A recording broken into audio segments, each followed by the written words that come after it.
everyone, back again with a new video and a new topic for today, that is EPZ and SEZ. This is important for your UG and PG level examinations concerning the commerce and management backgrounds. Usually ये short answers में आ जाते हैं. And as far as NTA NET examination is concerned, this is again very important for that also. आपको पता होना चाहिए कि EPZ और SEZ एक्चुअली होते क्या हैं and what are the different benefits जो आपको EPZ और SEZ के अंदर अवेल करने को मिलते हैं. ठीक है, but before I start today's video, let me remind you again, please do like, share and subscribe the channel and be regular with the channel for all the latest updates. Let's proceed with EPZ and SEZ. EPZ यानी कि हमारा export processing zone and SEZ यानी कि special economic Jones. कुछ EPZ को ही कह सकते कि हम गवर्नमेंट ने कन्वर्ट करके स्पेशल इकोनॉमिक जोन्स बनाए हैं. अब ये दोनों जोन सेटअप किस लिए होते हैं? ताकि जो फॉरेन कंट्रीज़ हैं, जो फॉरेन एंटिटीज़ हैं, जो हमारी कंट्री में हमारे कंट्री के बिजनेस में इन्वेस्ट करना चाह रही हैं, उनके लिए इन्वेस्टमेंट प्रोसीजर जो है वो सिंपल हो जाए एंड एक कह सकते हो कि एक प्रॉपर मार्केट कह सकते हैं मार्क्ड लैंड एरिया हो जिसके अंदर ये समझना इजी हो कि ये डिफरेंट जोन्स हैं, ये डिफरेंट एरियाज़ हैं जिनके through the country can enhance their international business and as well as the companies as well. ठीक है, तो let's proceed and understand in detail what EPZ and SEZ is all about. As you can see, first I've explained EPZ. Let's have a quick reading कि क्या है, उसके बाद हम इसे समझ लेते हैं. EPZ stands for Export Processing Zones. जैसे कि मैंने आपको अभी बताया, EPZ is an area set up to enhance commercial and industrial exports by encouraging economic growth through investment from foreign entities. यानी कि ये जो जोन्स हैं ये इसलिए सेटअप किए गए हैं ताकि ये कमर्शियल और इंडस्ट्रियल एक्सपोर्ट्स को एनहांस करे. जितना भी एक्सपोर्टिंग का बिजनेस है ना हमारे, what is exporting mainly? When we are selling are, जब हम अपना प्रोडक्ट इंटरनेशनल मार्केट में सेल कर रहे हैं तो वो जो एक्टिविटी होती है वो एक्सपोर्टिंग कहलाती है. और ये एक स्ट्रैटेजी है हमारी under the modes of entry into international market.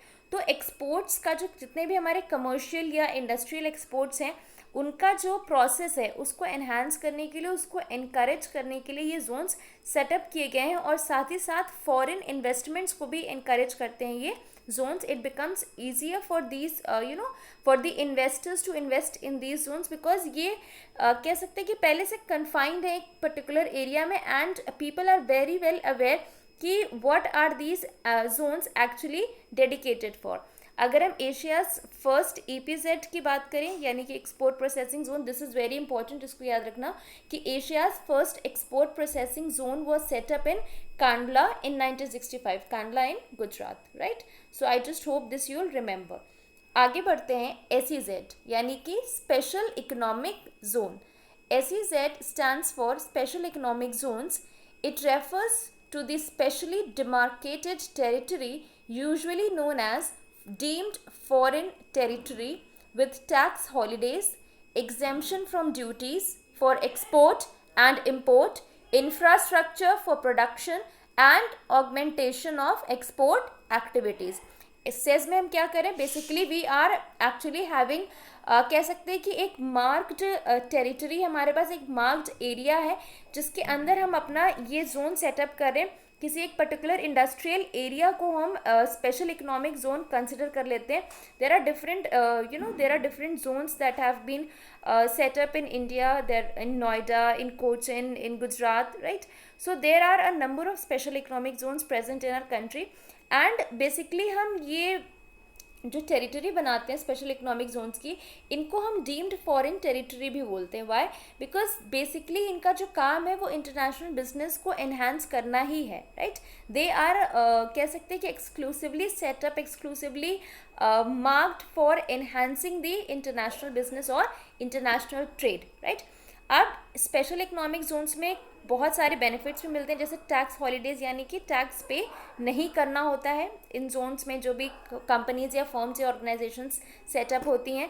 As far as along with that they can also avail the exemption from the duties that are levied on export and imports, उसके बाद infrastructure facilities भी इनको मिलती हैं, and at the same time they have augmentation of export activities also. So these are the benefits that they are availing. Proceeding further, government of India, ये जो paragraph है जो मैंने हाईलाइट किया, please do remember it very carefully because there can be questions that when was the first cess concept actually when it was introduced for the first time. So government of India first introduced the concept of cess in the exim policy 2000, ये याद रखना अच्छे से, with a view to provide an internationally competitive and hassle free environment for exports, right? These special economic zones were set up to provide internationally competitive, मतलब your organization or your country is competitive enough in the international market to withstand the competition there.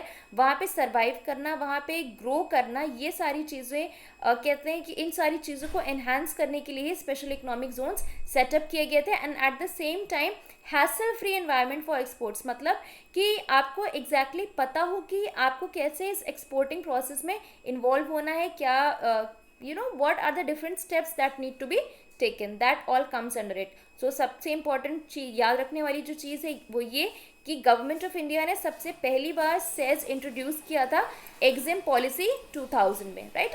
अब जल्दी से objectives of says देख लो. सबसे पहला है boost the export sector, जो कि इसका कह सकते हो कि बेसिक या सबसे मेन ऑब्जेक्टिव है, that is boosting the export sector. Second, generation of additional economic activities, not only boosting the export sector but also contributing to other economic activities of the country. Next, promotion of exports of goods and services, again the contributing towards the promotion of goods and services. Next, promotion of investment from domestic and foreign sources, जो भी investments आ रहे हैं हमारी country के लिए, चाहे वो हमारे डोमेस्टिक सोर्सेज से हो, चाहे वो फॉरेन सोर्सेज हो, चाहे वो किसी फॉरेन कंट्री से हो, उसको प्रमोट करना, उसको एनहांस करना एंड मेक एन अटेम्प्ट कि ज़्यादा से ज़्यादा इन्वेस्टमेंट हमारी कंट्री में उन ऑर्गेनाइजेशंस में आ सके.